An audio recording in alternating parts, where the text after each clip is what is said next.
Հայաստանի Հանրապետության պետական եկամուտների կոմիտեն շարունակական քայլեր է ձեռնարկում ստվերային տնտեսության նվազեցման, հարկերից խուսափելու դեպքերի կանխարգելման եւ մաքսային իրավախախտումների բացահայտման ուղղությամբ, ապահովելով հարկային կարգապահությունը, պաշտպանելով պետության ու օրինապահ բիզնես համայնքի շահերը։ Պետական եկամուտների կոմիտեի պետական սահմանից համակային անցման կետերում մաքսային սպասարկման եւ հսկողության վարչության եւ ազգային անվտանգության ծառայության աշխատակիցները համատեղ կանխել են Հայաստանի Հանրապետության պետական սահմանով մաքսային հսկողությունից թաքցված խոշոր չափականակի տաքացվող ծխախոտի արտահանման փորձը։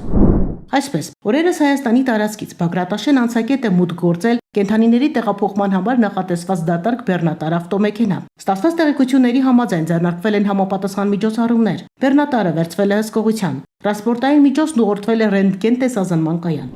Պատկերի վերլուծության արդյունքում բեռնատարի վերելակի պատերի հատվածում նկատվել է կասկածելի խտություն եւ որոշում է կայացվել բեռնատարն ուղղորդել խորը զննման անգար։ Մաքսային ծառայողները էնդոսկոպիկ տեսանկարահանող սարքի միջոցով ֆիքսել են ներսում առկա բեռնատարի կառուցվածքին չհամապատասխանող օտար մարմիններ։ Հատուկ կտրող սարքավորման օգնությամբ բացվել են խոռոչներ, որտեղ թաքցված է եղել մոտ 22300 տուփ տաքացվող ծխախոտ։ Խոռոչներում ծխախոտներն այնպես են հարմարեցված եղել, որպեսզի արկաժապավենները քաշելու միջոցով ապրանքը հեշտությամբ դուրս բերվի։ Դեպքի առնչությամբ կազմվել է մաքսային կանոնների խախտման վերաբերյալ արձանագրություն։ Պետական եկամուտների կոմիտեի տեղեկատվության եւ հասարակայնության հետ կապերի բաժին։